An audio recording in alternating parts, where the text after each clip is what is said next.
आपकी फिजिक्स की क्लास में स्वागत है। एक बार पुनः आपके सामने फर्स्ट पेपर का इंटरमीडिएट का लेके आए हैं हम समांतर प्लेट की संधारित्र की धारिता।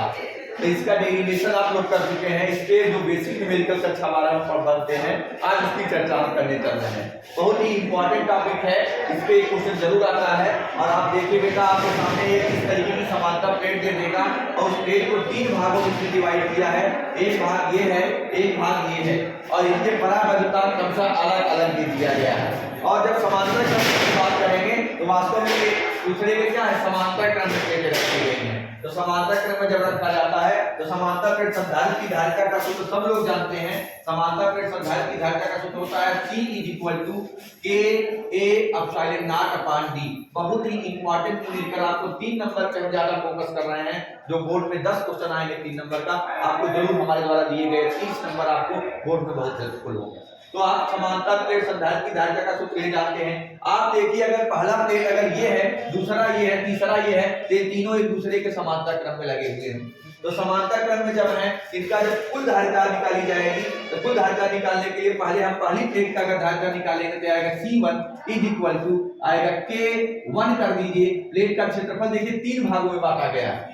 कितने भागों में बांटा गया इसको? 3 भागों में। तो क्षेत्रफल जब 3 भागों में बांटा जाता है तो आप देखिए K1 A और क्या लिखोगे, ε0/d। अगर तीनों बराबर बराबर हैं, एक प्रकार से अगर तीनों बराबर बराबर हैं तो हम उसको क्या कर सकते हैं, बड़े आसानी से समझ सकते हैं कि ये पहली प्लेट के लिए लिख सकते हैं। इसी प्रकार से जब हम दूसरी प्लेट की बात करेंगे C2 ये आ जाएगा K2 A/ε0/d। और इसी प्रकार से तीसरी प्लेट के लिए हम संधारित्र की धारिता निकाल सकते हैं, और वो संधारित्र की धारिता है C3 K3 और A/ε0/d।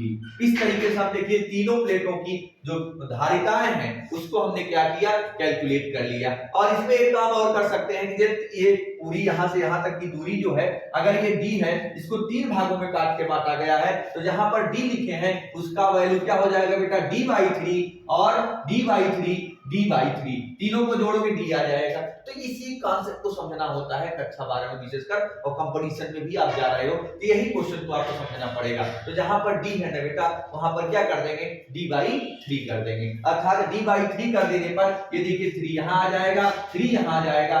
मतलब 1 मिनट के अंदर कॉन्सेप्ट के साथ आप क्वेश्चन को कर सकते हैं, कोई प्रॉब्लम नहीं हो सकती है। आप इसी के अनुसार दूरी बदल दोगे। अगर एरिया कह दे तो एरिया को हम कम कर सकते हैं। तो दूरी अगर इस तरीके से है, एरिया भी आप बदल सकते हो। एरिया बदल करके अब आप क्या कर सकते हो, मान लीजिए तीनों को एक साथ निकालना है तो हम इस प्रकार से समझ सकते हैं। जैसे अगर इनकी समांतर प्लेट की धारिता अगर निकालनी है तो समांतर क्रम में जो है CP लिख सकते हैं, अर्थात पैरेलल, अर्थात समांतर क्रम में कुल संधारित्र की धारिता होती है।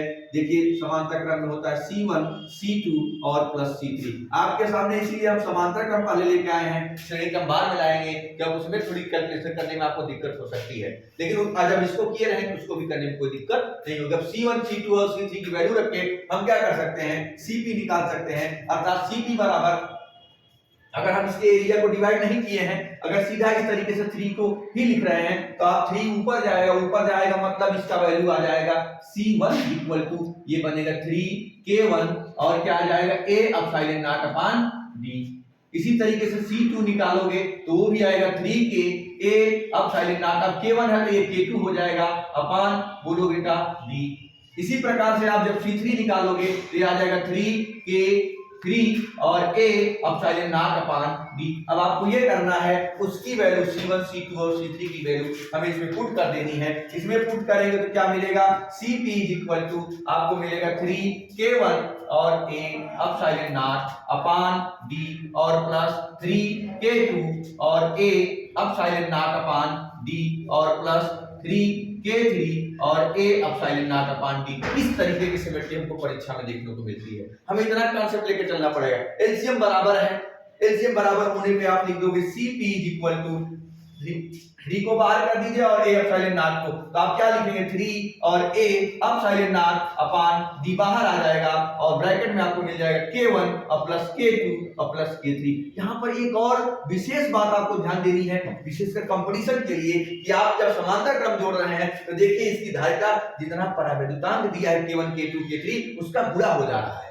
अर्थात के गुना बढ़ जाती है धारिता। हम स्पष्ट रूप से ये बात कहते हैं कि किसी भी संधारित्र की प्लेट की अगर उसका परावैद्युतांक बढ़ा दिया जाए तो परावैद्युतांक जितना गुना हम करेंगे उस प्लेट की धारिता उतने गुना बढ़ जाती है। और ये तीन जो किए हैं, ध्यान देना, 3 जो आया है ये इसकी दूरी को डिवाइड कर दी है।